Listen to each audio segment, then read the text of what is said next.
नमस्कार। आज के इस खास विश्लेषण में हम एक ऐसे सच से पर्दा उठाने वाले हैं जो हमारी और आपकी डिजिटल दुनिया को पूरी तरह से हिलाकर रख देगा। इंटरनेट पर हम जो कुछ भी देखते हैं, क्या वो वाकई सच होता है या फिर किसी स्क्रीन के पीछे बैठकर कोई हमारे ख्यालों और भावनाओं को कंट्रोल कर रहा है? आज हम सीधे उन सबूतों की गहराई में उतरेंगे जो ये दिखाते हैं कि कैसे पर्दे के पीछे रहकर डिजिटल मैनिपुलेशन का ये पूरा खेल रचा जाता है। तो चलिए बिना किसी देरी के इस विश्लेषण को शुरू करते हैं। 5 लाख रुपए। अब जरा सोचिए, ये किसी लॉटरी या इनाम की रकम बिल्कुल नहीं है। ये एक चौंकाने वाली कीमत है जो इस बात का सीधा सबूत है कि सोशल मीडिया पर झूठ फैलाने का बाजार आज कितना बड़ा हो चुका है। जी हां, ये वो अधिकतम रकम है जो सिर्फ एक, बिल्कुल सही सुना आपने, सिर्फ एक झूठी सोशल मीडिया पोस्ट करने के लिए ऑफर की गई थी। और ये भारी भरकम रकम किसी साधारण प्रचार के लिए नहीं थी। ये पैसा ऑफर किया गया था भारत के सबसे बड़े और मशहूर क्रिकेटर विराट कोहली को झूठे तरीके से बदनाम करने के लिए। एक पूरी सोची समझी साजिश। इस रियल वर्ल्ड केस स्टडी से हमें साफ समझ आता है कि इंटरनेट पर किसी की बनी बनाई छवि को रातों रात मिट्टी में मिलाने के लिए कितने बड़े दांव खेले जाते हैं। ये कोई आम गपशप नहीं है, ये बाकायदा एक पूरा व्यापार है। तो चलिए समझते हैं इस एक लाइक के हंगामे को और देखते हैं कि कैसे फोन पर किया गया एक सिंगल टैप एक बहुत बड़े विवाद को जन्म दे सकता है। अब इस पूरी घटना की टाइमलाइन पर एक नजर डालिए कि चीजें कितनी तेजी से आगे बढ़ती हैं। शुरुआत होती है एक पल, सिर्फ एक स्प्लिट सेकंड से, जब विराट कोहली गलती से एक जर्मन इन्फ्लुएंसर की फोटो लाइक कर देते हैं। बस एक छोटा सा टैप। लेकिन इंटरनेट तो कभी सोता नहीं है ना।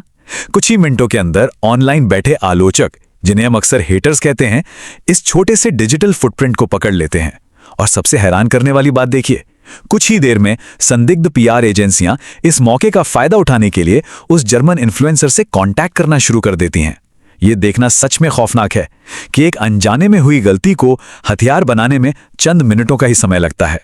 आइए अब पर्दे के पीछे चलते हैं और देखते हैं बदनाम करने की कीमत। फेक न्यूज का ये फाइनेंशियल सिस्टम आखिर काम कैसे करता है? अगर हम इन पीआर एजेंसियों की डिमांड और उनके ऑफर्स को ध्यान से देखें तो उनका इरादा बिल्कुल साफ और बेहद खतरनाक था। एजेंसी की मांग बस इतनी थी कि उस इन्फ्लुएंसर को यह दावा करना था कि विराट कोहली उसके साथ चैट में फ्लर्ट कर रहे थे।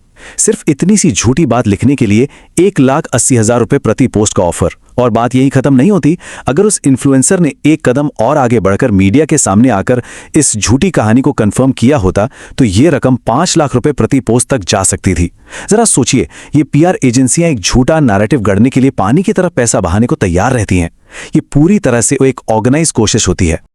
लेकिन हर कहानी का एक टर्निंग पॉइंट होता है, और ये टर्निंग पॉइंट था सच का खुलासा।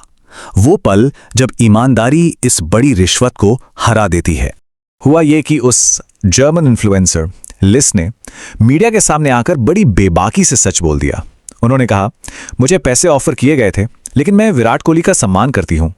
पैसों के लिए उनके बारे में बुरा बोलना मेरे जीन्स में नहीं है। वैसे सच में ये एक बहुत ही ताकतवर स्टेटमेंट है। एक अकेले व्यक्ति के उसूलों और ईमानदारी ने इस पूरी मानहानि की साजिश पर पानी फेर दिया। एक पल के लिए सोचिए, अगर वो लालच में आ जाती तो इंटरनेट पर एक बहुत बड़ी फेक और नुकसान पहुंचाने वाली खबर सच मानकर फैलाई जा चुकी होती। तो इस सब से हम क्या सीख सकते हैं?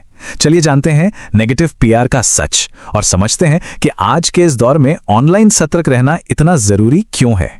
देखिए, ये नेगेटिव पीआर कोई अचानक घटने वाली चीज नहीं है। ये असल में एजेंसियों द्वारा पैसे देकर चलाया गया एक पूरा सुनियोजित अभियान होता है। इसका सिर्फ एक ही मकसद होता है, झूठे विवाद पैदा करना और ऑनलाइन मशहूर हस्तियों की इमेज को मिट्टी में मिला देना। जो ट्रेंडिंग आउटरेज या गुस्सा हम और आप रोजाना अपनी स्क्रीन पर स्क्रॉल करते हुए देखते हैं ना, उसके पीछे अक्सर प्रॉफिट कमाने वाली ऐसी अदृश्य ताकतें काम कर रही होती हैं। इस पूरी केस स्टडी से कुछ बहुत ही कड़वी सच्चाइयां निकलकर सामने आती हैं। पहली बात, मशहूर हस्तियां लगातार इन झूठे नफरत भरे कैंपेन्स के निशाने पर होती हैं। दूसरी बात, हमारी और आपकी बिल्कुल मासूम सी ऑनलाइन एक्टिविटीज, जैसे कि एक अनजाने में किया गया लाइक, को भी तोड़ मरोड़ कर एक विशाल और खतरनाक विवाद में बदला जा सकता है। तीसरा, ये जो वायरल गुस्सा और गपशप हम इंटरनेट पर देखते हैं, उसके पीछे अक्सर बहुत गहरे आर्थिक मकसद छिपे होते हैं। इसलिए यहाँ सबसे बड़ा सबक यही है कि ऑनलाइन मिलने वाली किसी भी जानकारी पर कभी भी आंख मूंदकर भरोसा नहीं करना चाहिए।